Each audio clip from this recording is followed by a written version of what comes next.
만약 우리가 현재와 과거를 서로 경쟁시킨다면 반드시 미래를 놓치게 될 것이다. 자유에 대한 강한 열망과 불굴의 리더십으로 2차 대전을 승리로 이끈 영국 수상 윈스턴 처칠의 말입니다. 과거는 직시하고 기억해야 됩니다. 그러나 과거에 발목이 잡혀서는 안 됩니다. 그동안 한일 관계는 악화 일로를 걸어왔습니다. 양국 정부 간 대화가 단절되었고 한일 관계는 파국일보 직전에서 방치되었습니다. 2011년 12월 마지막 한일 정상회담이 열린 뒤 2015년 위안부 합의로 일본 정부가 2016년 출연한 화해치유재단도 불과 2년 만에 해체되었습니다. 2018년 대법원의 강제징용 사건 판결은 2019년 일본의 반도체 소재 수출 규제, 화이트리스트 한국 배제 등 경제 보복으로 이어졌으며 우리도 일본을 WTO에 제소하고 우리 화이트리스트에서 일본을 배제하는 등 역사 갈등이 경제 갈등으로 확산되었습니다. 또한 우리는 일본과 2016년 지소미아를 체결하였다가 2019년 8월 지소미아 종료를 발표하고 석 달 뒤 다시 이를 보류하는 등 한일 안보 협력마저 파행을 겪었습니다. 저는 작년 5월 대통령 취임 이후 존재마저 불투명해진 한일 관계의 정상화 방안을 고민해 왔습니다. 마치 출구가 없는 미로 속에 갇힌 기분이었습니다. 그렇지만 손을 놓고 마냥 지켜볼 수만은 없었습니다. 날로 치열해지는 미중 전략 경쟁, 글로벌 공급망 위기, 북핵 위협의 고도화 등 우리를 둘러싼 복합 위기 속에서 한일 협력의 필요성은 더욱 커졌기 때문입니다. 한일 양국은 역사적으로나 문화적으로나 가장 가깝게 교류해온 숙명의 이웃관계입니다. 독일과 프랑스도 양차 세계대전을 통해 수많은 인명을 희생시키면서 적으로 맞서다가 전후에 전격적으로 화해하고 이제는 유럽에서 가장 가깝게 협력하는 이웃이 됐습니다. 한일 관계도 이제 과거를 넘어서야 합니다. 친구 관계에서 서먹서먹한 일이 생기더라도 관계를 단절하지 않고 계속 만나 소통하고 얘기하면 오해가 풀리고 관계가 복원되듯이 한일 관계도 마찬가지입니다. 때로는 이견이 생기더라도 한일 양국은 자주 만나 소통하면서 문제를 해결하고 협력 방안을 찾아 나가야 합니다. 한일 관계는 한쪽이 더 얻으면 다른 쪽이 그만큼 더 잃는 제로섬의 관계가 아닙니다. 한일 관계는 함께 노력해서 함께 더 많이 얻는 윈윈 관계가 될 수 있고 또 반드시 그렇게 되어야 합니다. 하지만 전임 정부는 수렁에 빠진 한일 관계를 그대로 방치했습니다. 그 여파로 양국 국민과 제1동포들이 피해를 입고 양국의 경제와 안보는 깊은 반목에 빠지고 말았습니다. 저 역시 눈앞에 정치적 이익을 위한 편한 길을 선택해서 역대 최악의 한일 관계를 방치하는 대통령이 될 수도 있었습니다. 하지만 작금의 엄중한 국제 정세를 뒤로하고 저마저 적대적 민족주의와 반일 감정을 자극해 국내 정치에 활용하려 한다면 대통령으로서의 책무를 져버리는 것이라고 생각했습니다. 이번 방일에 대해 우선 한일 양국의 경제계가 적극 환영하면서 그간 위축된 양국 경제 교류가 재개될 것이라는 기대감을 가지기 시작했습니다. 제가 이번에 일본에 가서 만난 제1동포들도 그간 한일 관계 경색으로 겪어온 어려움과 고통을 일거에 털어버릴 기대감에 동포 사회가 축제 분위기라고 하였습니다. 저는 우리 정부가 이제 올바른 방향으로 나아가고 있다고 확신합니다. 양국 간 불행한 과거의 아픔을 딛고 일본과 새로운 지향점을 도출하고자 한 노력은 이번이 처음은 아닙니다. 1965년 박정희 대통령은 한일 간의 공동 이익과 공동 안전 그리고 공동 번영을 모색하는 새로운 시대에 접어들었다고 하면서 한일 국교 정상화를 추진했습니다. 당시 불욕적이고 매국적 외교라는 극렬한 반대 여론이 들끓었지만 박 대통령은 피해의식과 열등감에 사로잡혀 일본이라면 무조건 겁부터 집어먹는 것이 바로 굴욕적 자세라고 지적했습니다. 그리고 한일 국교 정상화가 어떤 결과로 귀결될지는 우리의 자세와 각오에 달려 있다면서 끝내 한일 국교 정상화라는 과업을 완수했습니다. 박 대통령의 결단 덕분에 삼성, 현대, LG, 포스코와 같은 기업들이 세계적인 경쟁력을 갖춘 기업으로 성장할 수 있었고, 이는 한국 경제의 눈부신 발전을 가능케 하는 원동력이 됐습니다. 그 후 부침을 거듭하던 한일 관계의 새로운 지평을 연 것은 1998년 김대중 대통령이었습니다. 김 대통령은 오부치 일본 총리와의 정상회담을 통해 21세기 새로운 한일 파트너십을 선언했습니다. 김대중 대통령은 일본 방문 연설에서 역사적으로 한국과 일본의 관계가 불행했던 것은 일본이 한국을 침략한 7년간과 식민지배 35년간이었다고 하면서 50년도 안 되는 불행한 역사 때문에 1500년에 걸친 교류와 협력의 역사를 무의미하게 만드는 것은 참으로 어리석은 일이라고 얘기했습니다. 아울러 김대중 대통령은 65년 한일 국교 정상화 이후 비약적으로 확대된 양국의 교류와 협력을 통해 필요 불가결한 동반자로 발전한 한일 관계를 미래지향적인 관계로 만들어 나가야 할 때라고 하면서 양국 정상의 이번 선언이 한일 정부 간의 과거사 인식 문제를 매듭짓고 평화와 번영을 향한 공동의 미래를 개척하기 위한 초석이 될 것이라고 했습니다. 1965년의 한일 기본조약과 한일 청구권 협정은 한국 정부가 국민의 개인 청구권을 일괄 대리해 일본의 지원금을 수령한다고 되어 있습니다. 이 같은 기조 아래 역대 정부는 강제징용 피해자분들의 아픔을 치유하고 합당한 보상이 이루어질 수 있도록 노력해 왔습니다. 1974년 특별법을 제정해서 83,519건에 대해 일본으로부터 받은 청구권 자금 3억 달러의 9.7%에 해당하는 92억 원을 2007년 또다시 특별법을 제정해서 7만 8천여 명에 대해 약 6,500억 원을 각각 정부가 재정으로 보상해 드렸습니다. 우리 정부는 1965년 국교 정상화 당시의 합의와 2018년 대법원 판결을 동시에 충족하는 절충안으로 제3자 변제안을 추진하게 된 것입니다. 앞으로 정부는 강제징용 피해자분들과 유족의 아픔이 치유될 수 있도록 최선을 다할 것입니다. 우리 사회에는 배타적 민족주의와 반일을 외치면서 정치적 이득을 취하려는 세력이 엄연히 존재합니다. 일본은 이미 수십 차례에 걸쳐 우리에게 과거사 문제에 대해 반성과 사과를 표한 바 있습니다. 이 중 가장 대표적인 것이 일본이 한국 식민 지배를 따로 특정해서 통절한 반성과 마음으로부터의 사과 표명을 한 1998년 김대중 오부치 선언과 2010년 간 나오토 담화입니다. 이번 한일 회담에서 일본 정부는 김대중 오부치 선언을 비롯해 역사 인식에 대한 자신들의 역대 정부의 입장을 전체적으로 계승하겠다는 입장을 분명히 밝혔습니다.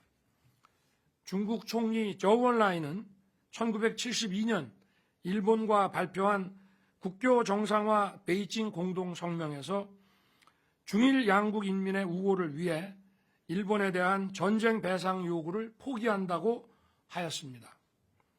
중국인 30여만 명이 희생된 1937년 난징 대학살의 기억을 잊어서가 아닐 것입니다. 당시 저우언라이 총리는 전쟁 책임은 일부 군국주의 세력에게 있으므로 이들과 일반 국민을 구별해야 한다. 때문에 일반 일본 국민에게 부담을 지어서는 안 되며 더욱이 차세대에게 배상 책임의 고통을 부과하고 싶지 않다고 했습니다. 국민 여러분, 이제는 일본을 당당하고 자신 있게 대해야 합니다. 세계로 뻗어나가 최고의 기술과 경쟁력을 발산하고 우리의 디지털 역량과 문화 소프트 파워를 뽐내며 일본과도 협력하고 선의의 경쟁을 펴야 합니다. 이제 한일 양국 정부는 각자 자신을 돌아보면서 한일 관계의 정상화와 발전을 가로막는 걸림돌을 각자 스스로 제거해 나가는 노력을 기울여야 합니다. 한국이 선제적으로 걸림돌을 제거해 나간다면 분명 일본도 호응해 올 것입니다. 저는 이번 1박 2일 방일 중 기시다 총리와 내각을 비롯해서 정계 조야 주요 인사들과 경제계 주요 기업인들을 다수 만났습니다. 모두 양국 관계 개선에 따라 안보, 경제, 문화 등 다양한 분야에서 협력의 시너지가 매우 클 것이라고 기대하고 있었습니다. 야당도 기시다 내각의 한일 관계 개선을 적극 지원하겠다고 약속했습니다.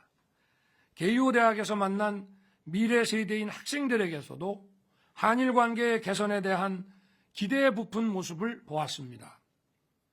12년 만에 이루어진 이번 방일 정상회담에서 저와 기시다 총리는 그간 얼어붙은 양국 관계로 인해 양국 국민들이 직간접적으로 피해를 입었다는 점에 공감하고 한일 관계를 조속히 회복시켜 나가기로 했습니다. 또한 한국과 일본은 자유, 인권, 법치의 보편적 가치를 공유하고 안보, 경제, 글로벌 어젠더에서 공동의 이익을 추구하는 가장 가까운 이웃이자 협력해야 할 파트너라는 것을 확인했습니다.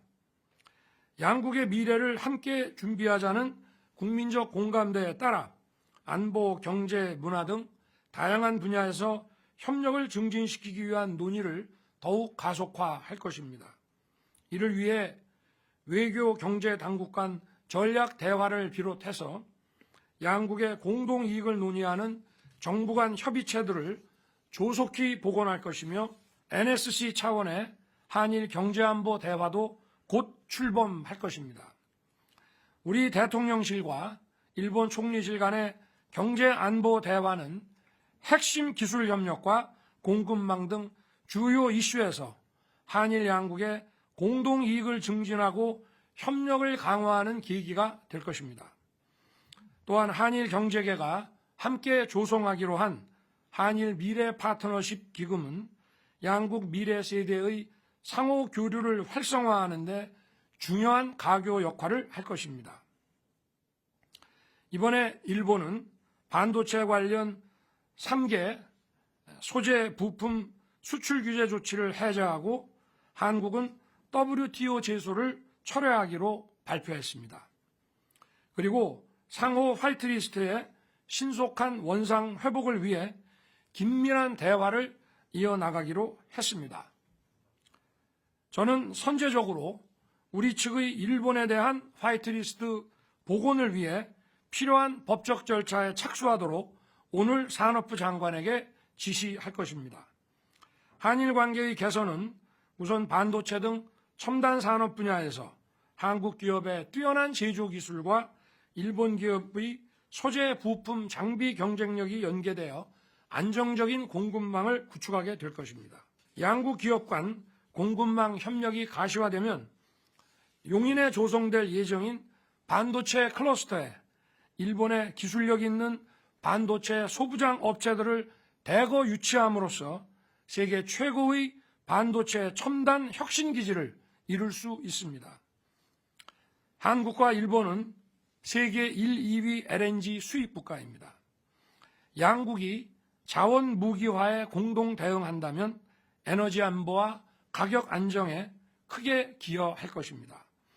LNG 분야 협력이 심화되면 일본 기업들로부터 LNG 선박 수주도 증가할 것이고 미래 친환경 선박, 수소 환원 제철 등에 대한 공동 R&D 프로젝트를 확대 추진함으로써 2050 탄소 중립 이행 등 기후변화에도 함께 대응할 수 있습니다. 특히 한일 양국 간 경제협력 강화는 양국 기업이 글로벌 수주 시장에서 공동 진출할 수 있는 기회를 활짝 열 것입니다. 1997년부터 2021년까지 24년간 한일 양국 기업이 추진한 해외 공동사업은 46개 국가에서 121건, 약 270조 원 규모로 추산됩니다.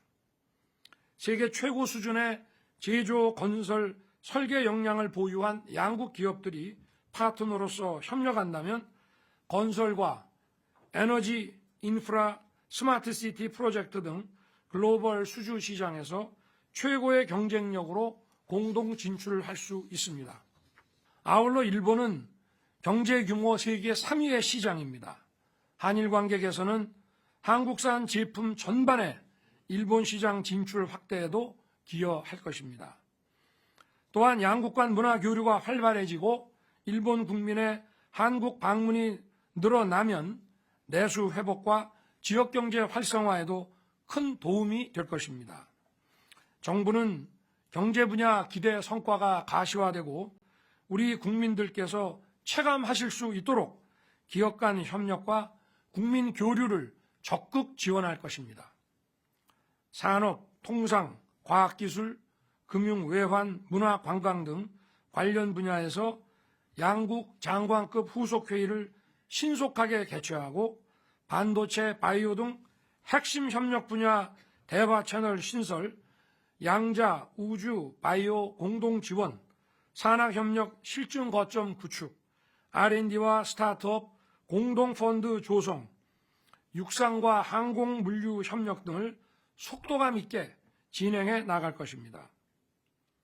저와 기시다 총리는 날로 고도화되고 있는 북핵 미사일 위협에 대응하기 위해 한미 안보 공조가 매우 중요하며 앞으로도 적극 협력해 나가자는데 의견의 일치를 봤습니다.